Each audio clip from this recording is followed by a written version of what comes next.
Well, considering I had to step away from the keyboard for a moment, that I couldn't put anybody on the list after that anyway until I got back.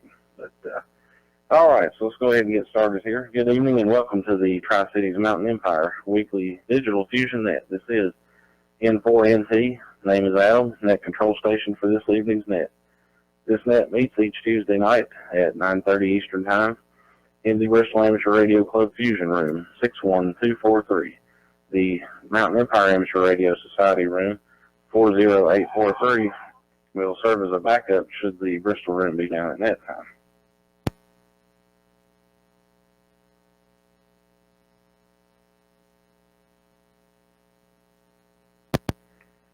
Whenever possible, recordings of this net are uploaded to the Bristol Amateur Radio Club's YouTube page and are broadcast on the Bristol Club's Facebook group page. And we are actively doing that tonight, and we also upload these recordings, probably be tomorrow before I can get around to it, to the website qsl.net/TCME for Tri-Cities Mountain Empire. This net emanates from the Tri-Cities area, consisting of counties in northeast Tennessee and the Mountain Empire of southwest Virginia. All amateurs are welcome to check in. The purpose of the net is to promote good fellowship among amateur radio operators, encourage the use of the Fusion digital mode, improve communication skills, allow contacts outside of the Tri-City Mountain Empire area, and to share technical information and comments with the group.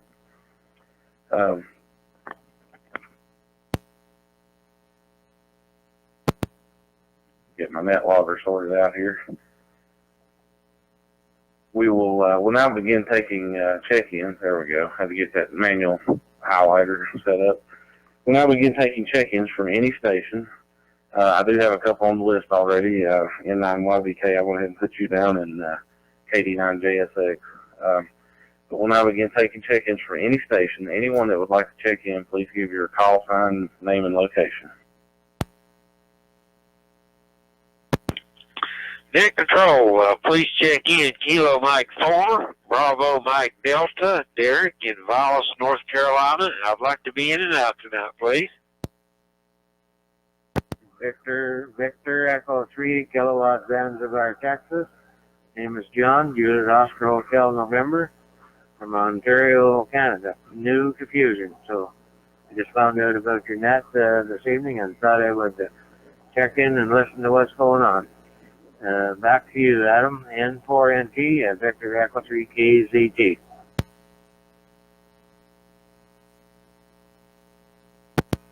Net control, please check in Kilo Delta 4 Whiskey Mike X-Ray, K84WMX, Morris County, Virginia. Coming to you from the 443 KM4X repeater. I'll be in and out.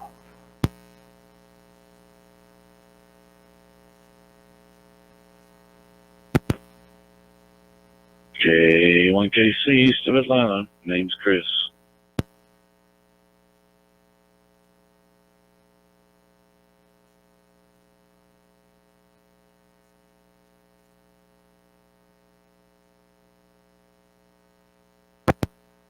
Net control, please check in N4XRD, Ralph in Chilhowie, Virginia.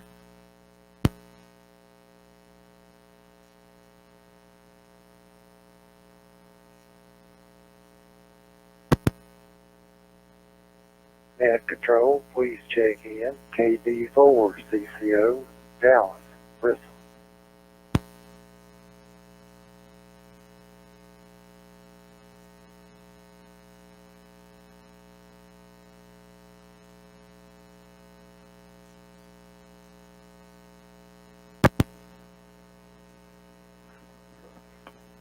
Okay, let me run through what I've got here.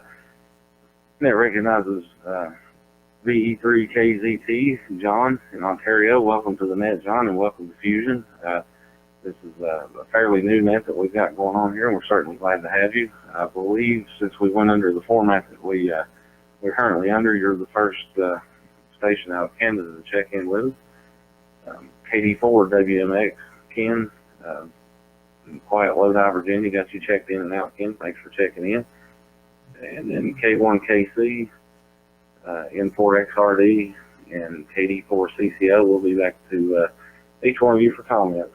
Anyone new to the net tonight, we do check-in and comment format, and before we start the round of comments, I'll pose a question that we can also you can answer as an option. But before I do that, let's see if there are any other stations waiting to check in. Please call now. Net Control, please check in and out. Kilo Mike 4, Bravo Mike Delta, Derek in Vallis, North Carolina. Good evening.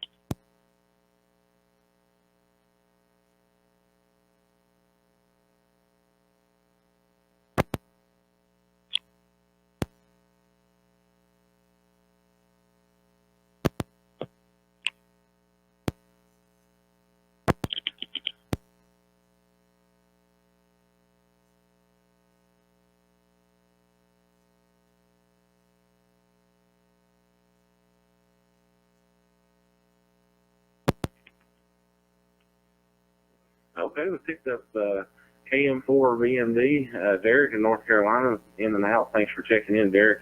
And then Bradley, KE4WML, I saw your call sign pop up, but you were popping in and out there. But I'll put you on the list, and we'll come back to you for comments here directly if you want to check and see what's going on there in the meantime.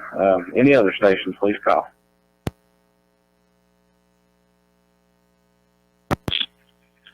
Kilo 9, Juliet Echo Papa, Eric, Shenandoah County, Virginia.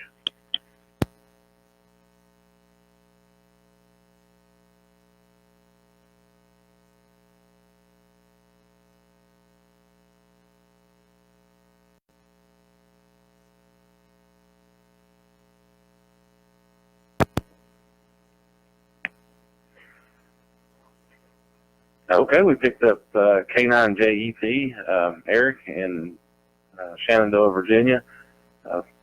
Eric will come back for comments here momentarily. Thanks for checking in. Sorry about my phone going off in the background if you heard that. All right, let's run the list for a minute and get some comments. So tonight's question is, tell us about an interaction or two, if you'd like, that you've had with the general public explaining amateur radio. So what I try to do is go ahead and answer the question first to kind of give an idea of, I guess, where we're coming from. But answering the question is strictly optional, and we welcome any comments that you'd like to make other than or in addition to the question. So my answer for the question, they'll be slightly brief. I find when talking to the general public about amateur radio, trying to get the whole, it's CB type thing out of their mind.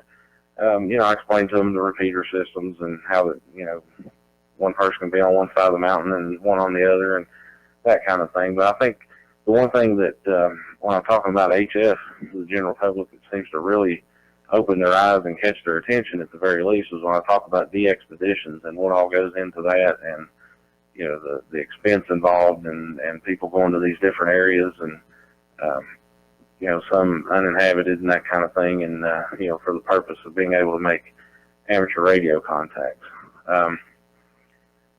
Another interaction in particular that I had last year, my son's third grade class was studying maps, and so I emailed his teacher some of my QSL cards, some scanned copies, and then some that I've got through EQSL. And I said, hey, this might help. Kind of explain things. This is what I'm showing my son on my map that I have in my Radio Shack of all these countries that I've talked to, and it kind of adds a little excitement to the whole thing. So I got invited to come to my son's class. Let me put another quarter in.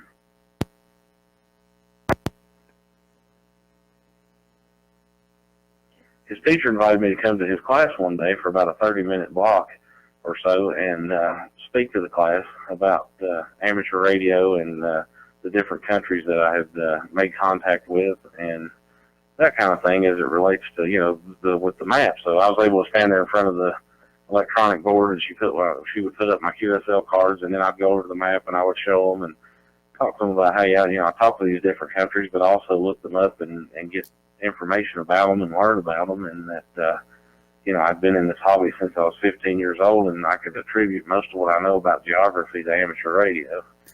So that really seemed to spark an interest, and even with the teacher, for that matter. I don't know if she's going to run out and get a license, but at the same time, some education went forth about amateur radio, and it kind of integrated into some classroom instruction, and it was really cool for me. Got to go in there and do that. I was actually working, and my supervisor's like, yeah, go ahead. So not only did I get to interact about amateur radio, but I also got to do some community policing type activity with those kids, and had all around good experience with it. So that's my answer to the question.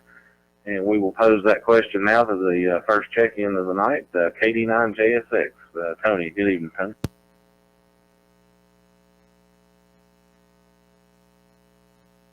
And for NT Adam, thank you. This is KD9JSX.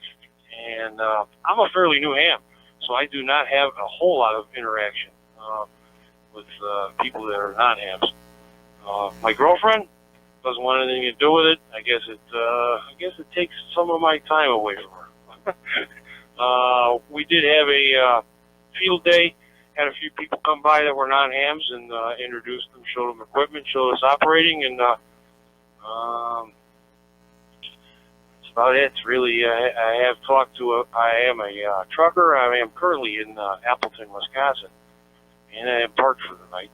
But I have seen a couple truckers and talked to them about it, and they of course have knowledge of CB, and they were a little more open to it. But that's about it. So I think NYYBK is next, but I haven't had been on your net before, so I will send it back to net control because I don't know how you guys handle it. So KD9JSX, and I don't know if you do other rounds, but I'll be hanging out and listening.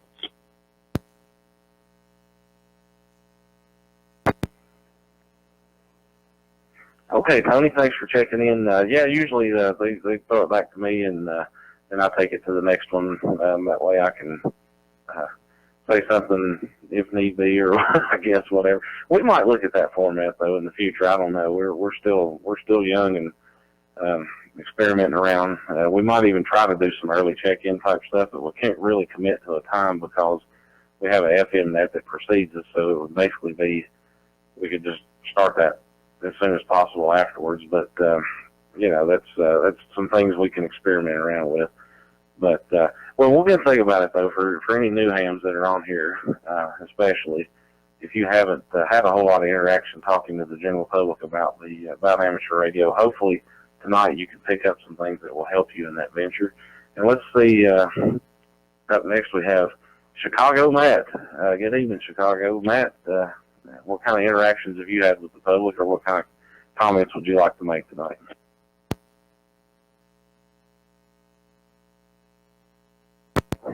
Good evening, Adam. Good evening, everyone else.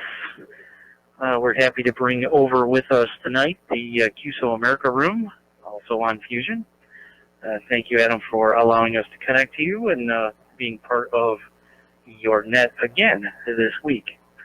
We'll try to make this a regular thing for us, since we run nets pretty much 6 out of the 7 days a week, either in the morning or evening.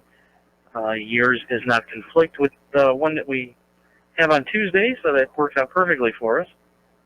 So we're able to switch over. Interactions with the public. Oh my goodness. Yeah. I've had many interactions. I've had a 2-meter 440 rig in my vehicle for a long time, and back when before I retired from law enforcement, it was always an interesting thing because people would think, oh yeah, you're a cop, that's your cop radio, and you'd have to explain to them, no, yes, I can probably talk on this one if I had the right frequency and modifications for it to talk outside of the amateur bands, but no, that's not what it's used for currently. And then try to explain it to them, and most of the time you get the deer in the headlights because it's just beyond people's comprehension because they're limited to their knowledge of little walkie-talkies they may have gotten as a kid that you could barely get a couple, 3 doors down from you kind of thing to talk to your, friends or whatever, and pretty much had to be able to see each other to make them work good.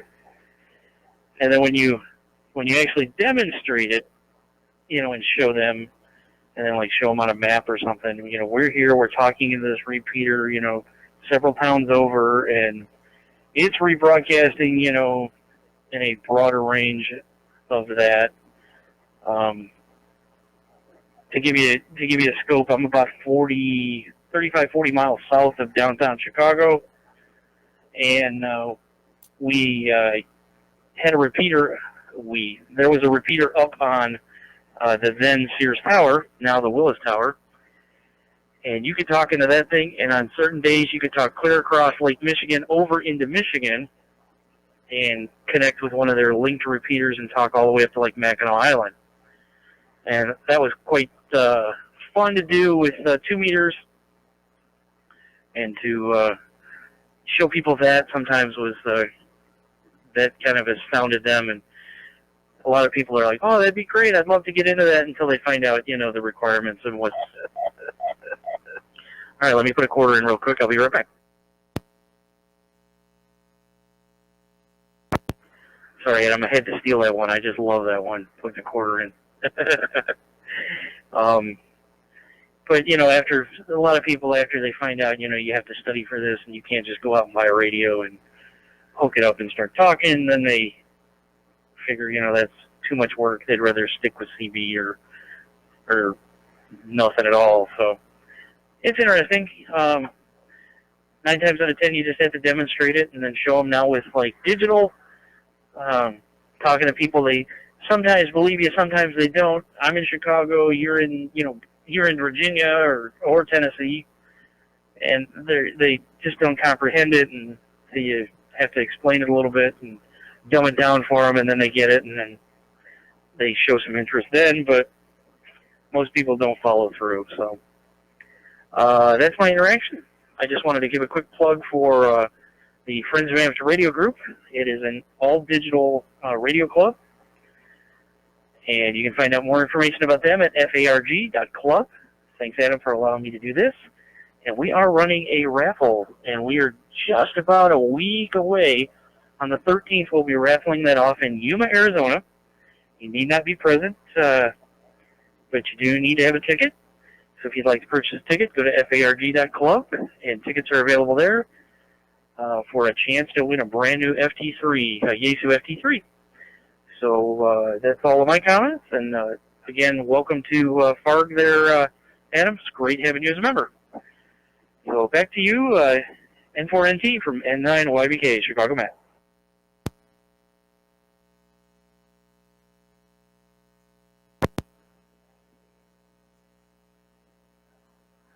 Okay, Matt, thanks for checking in the information, and yeah, I got my T-shirt in the mail the other day, and was actually sporting that today until I had to put my uniform on and go and work city council meeting. But now I came home and my wife did something with the lawyers, so I put my Oak Ridge Boys T-shirt back on for the next. But that's a horse of another color, as they say. All right, up next on the list we have VE3KZT, John. Good evening, John. Excuse me, VE3KZT, given that N4NT. Thanks, Adam. Well, I don't know. I have been on ham for a number of years, but I haven't been inactive for the last 20. Haven't really had much to do with the public lately. In fact, after being away for 20 years, and then I go out there a week ago and pick myself up this little FP3, I cannot believe that I'm sitting here walkie-talkie talking to you folks. In fact, earlier today I talked to a gentleman in Italy. That Brittner blew me off. So I'm sitting here as an old newbie, I guess, or whatever you want to call me. Still trying to figure out wires X, and hopefully set up a node here in the near future so I can travel around town and work back to my own node. So I do not have anything to give you for reactions to the public at the time, but I'm well aware that the public, I wouldn't mind spending some time with the public in the near future. So back to you, Adam. N4NT V3KZT, Ontario, Canada.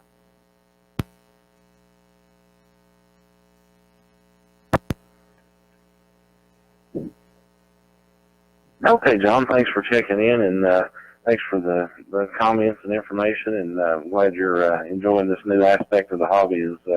Sounds like as much as I'm enjoying it. Yeah, it's an amazing thing to be able to, for us to be able to talk to each other here on, well, it's 2 meters on my side. I'm not sure which band 2 meter 440 you might be on if you're in direct mode, but I know you're going out on 2 meters and 440 in my area. But so that's pretty neat to be able to do it that way, and I've certainly enjoyed it, and I have learned a lot from a lot of folks via these nets, and one in particular is coming up next here. He's also, Matt, I'll have to give credit where credit is due.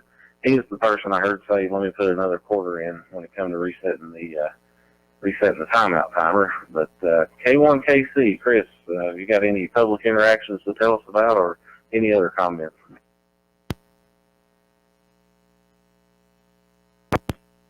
Hello, Adam. Well, here's some of the comments that I've received over the years. Can you talk further on a cold, clear night? Is that CB? I'll bet you can talk to Mars. And I had some police officers, when I pulled up to ask them a question one day, they looked at all the antennas on my vehicle and said, I believe that it violates our antenna ordinance. That's been my public reactions.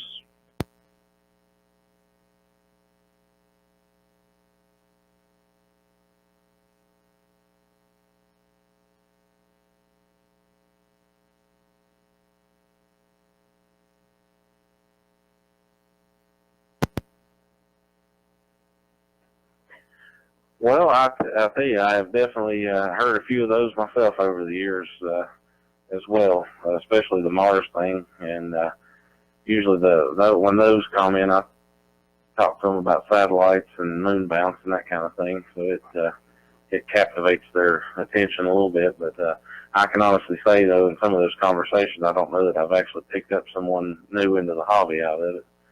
But anyway, thanks for checking in tonight, Chris. And somebody had mentioned if we did a second round or anything. I don't run through the list a second time, but when I get to the end, I always open it up for anyone that might have anything else before we close up. So we kind of run through once and then do it that way.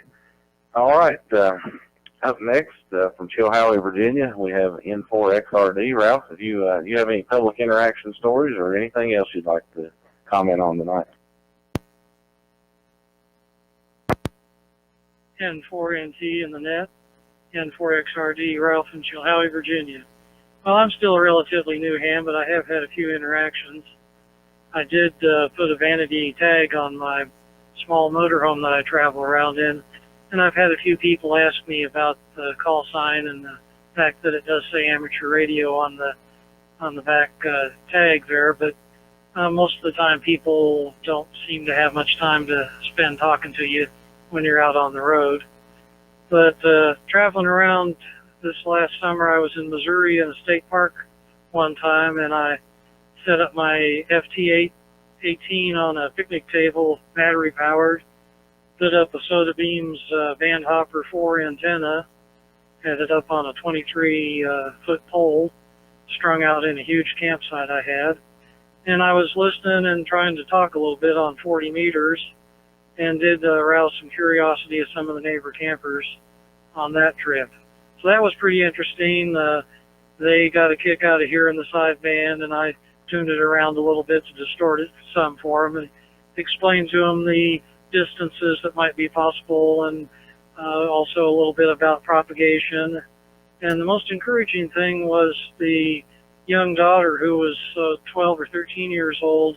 She seemed almost giddy with excitement about the fact that you could do something like that sitting at a picnic table in a state park.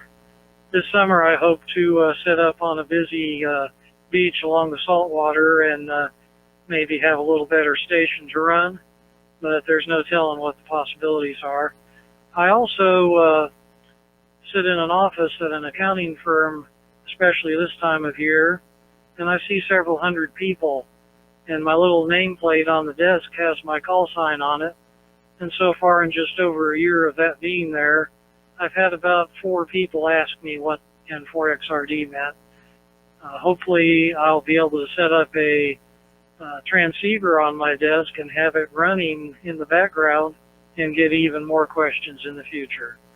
So that's what's going on at the N4XRD station. Good to hear everybody on there, especially get a kick out of the long distance stations in here tonight. Back to you, Adam.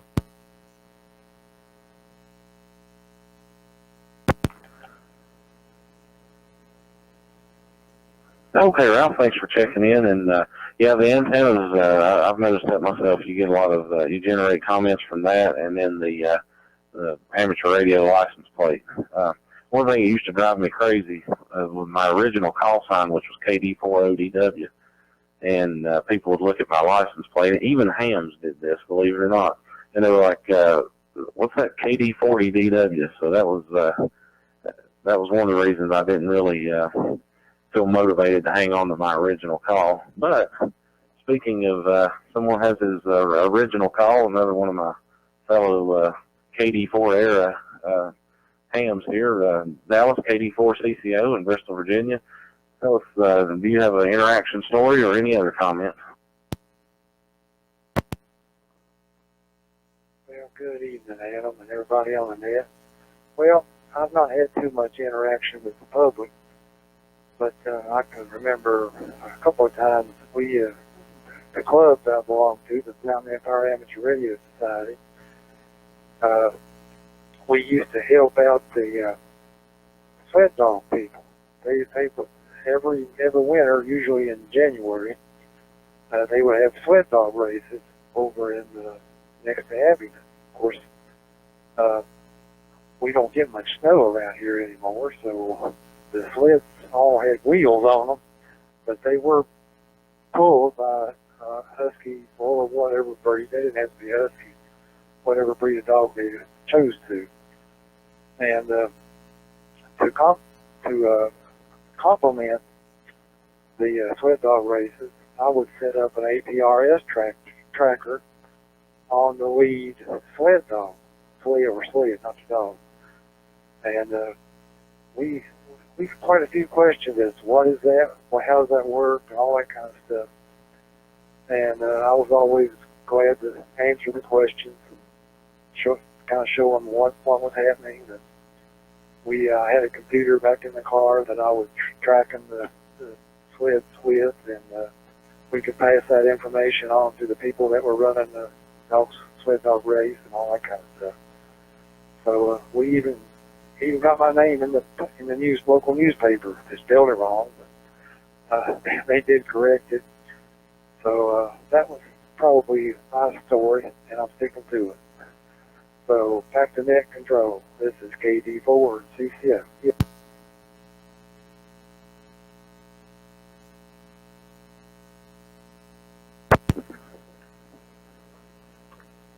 Well, good deal, Dallas. I remember my early days of being a member there at Mears, and we used to work those bicycle races, and even had one that came through Saltville one time, and I set up with EMS and amateur radio, kind of giving accountability of those bicyclists as they came through.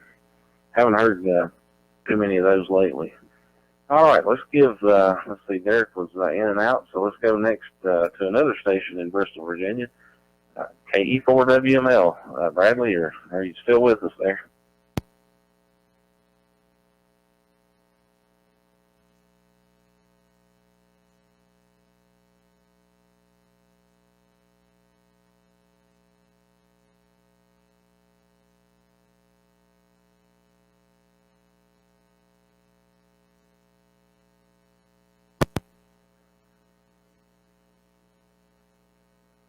Okay, he may have been having some technical difficulties. Like I said, the call sign popped up, but it was keying in and out. So we'll move on for the moment. And if you're listening Bradley, if you get want to come back in there, we'll certainly give you plenty of opportunity. All right, up next we had K9JEP, Eric, in Shenandoah, Virginia. Any interaction with the public stories you'd like to tell us, or any other comments?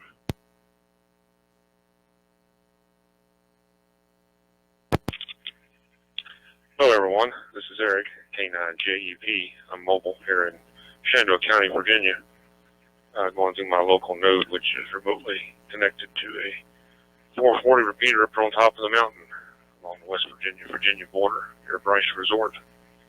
I do a lot of summit on the air activations here in the Shenandoah Valley and in West Virginia, and occasionally people will walk up to me when I'm on a trail and ask me what I'm doing, and I explain to them. But it's a summit on the air program, and I'm trying to make contacts with other ham radio operators. So that's my experience. So that's all I have. Back to net, K9JEP.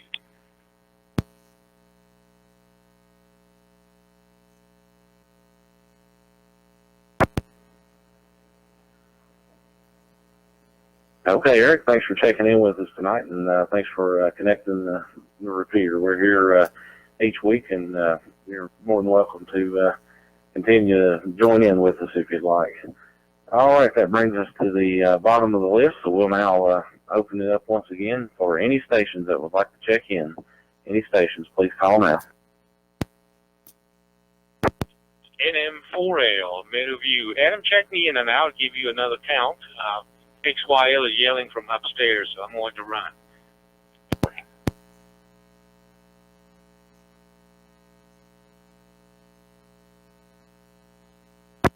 At control, please check in KN4 ONN, Dwayne in Conover, North Carolina.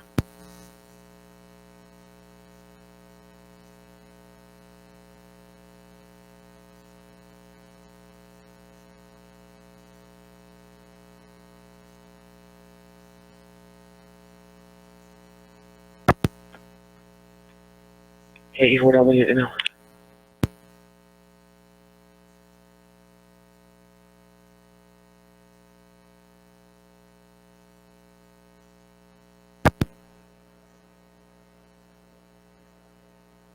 Okay, Bradley, we got you there. Let me acknowledge these other few check-ins, and we'll come right back to you. NM4L, Ron in Meadowview, Virginia, checking in and out with us tonight, being summoned by a higher power. Thanks for checking in, Ron. Good to have you. KN4ONN, Dwayne in North Carolina. We'll be back to you for some comments. And let's go ahead and go back to KE4WML. Good evening, Bradley.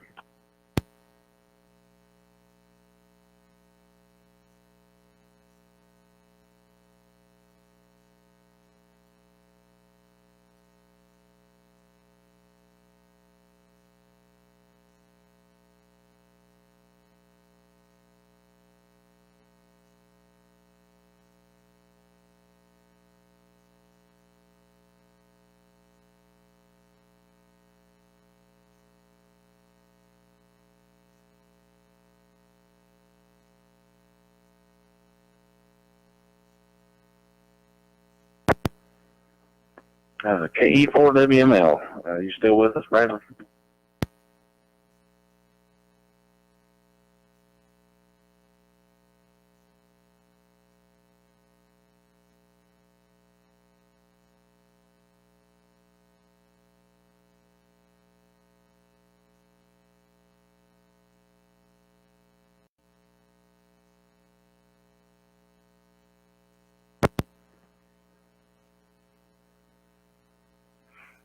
Okay, he may be having some technical difficulty there, so we'll go ahead and move on and give him another shot there here in just a little bit.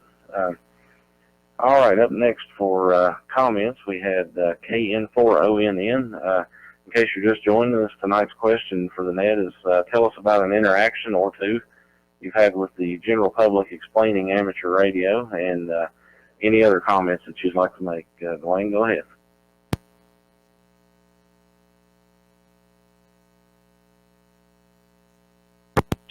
Yeah, I tried to check in with you earlier, but for some reason I kept mashing the button for the 9918 instead of the FGM 100.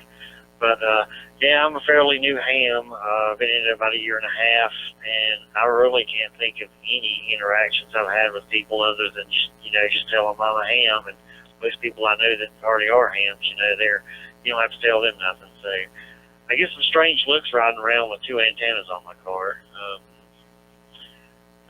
But I don't know I can't think of anything significant that I've said to anybody or anybody said to me. So I'll just let it go back to net.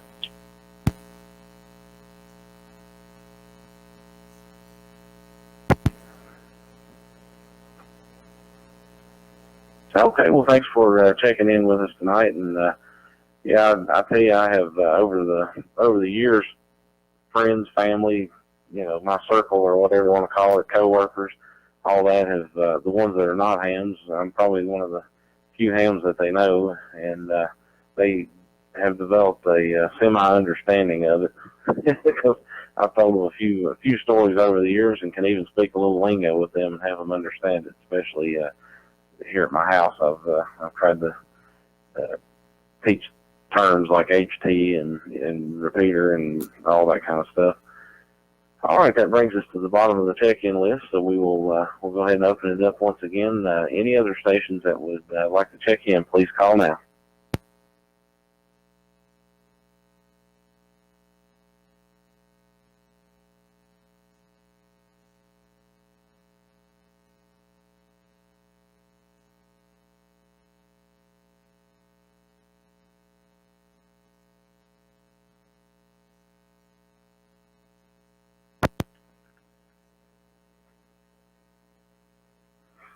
Okay, missing my West Virginia friends tonight. I noticed none of their nodes are connected, because I didn't send out my normal reminders either. But let's check back with Bradley real quick. KE4WML, are you there?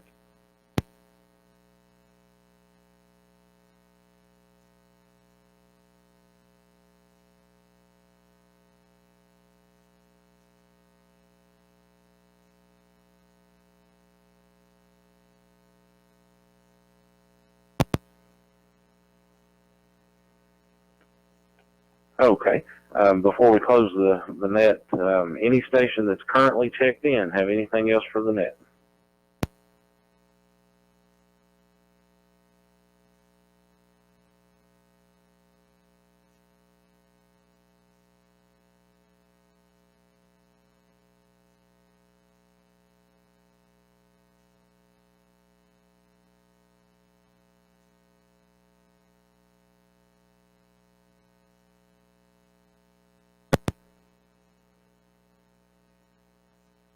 Okay, one last call for check-ins before we close.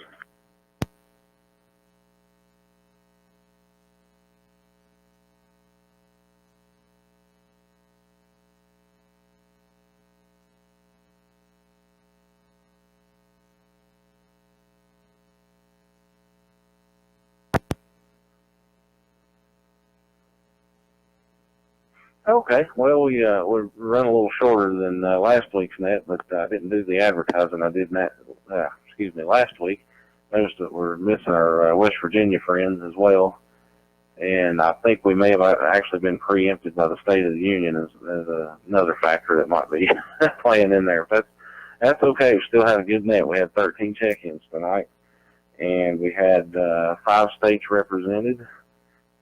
10 nodes connected, and we can say tonight we had 2 countries, had the USA and Canada on here tonight. So that's pretty awesome. Thanks everybody for checking in. Each person that connected a node or repeater, appreciate you doing that. Thanks Dallas for once again bringing the 443 up there with us. Check out the Bristol Club's Facebook page. You have a list of various nets that we connect to throughout the week. Try to connect on a regular basis. We may do more as the time allows, and we may shift around and change some of those. But right now, the list is always up to date on the Facebook group page.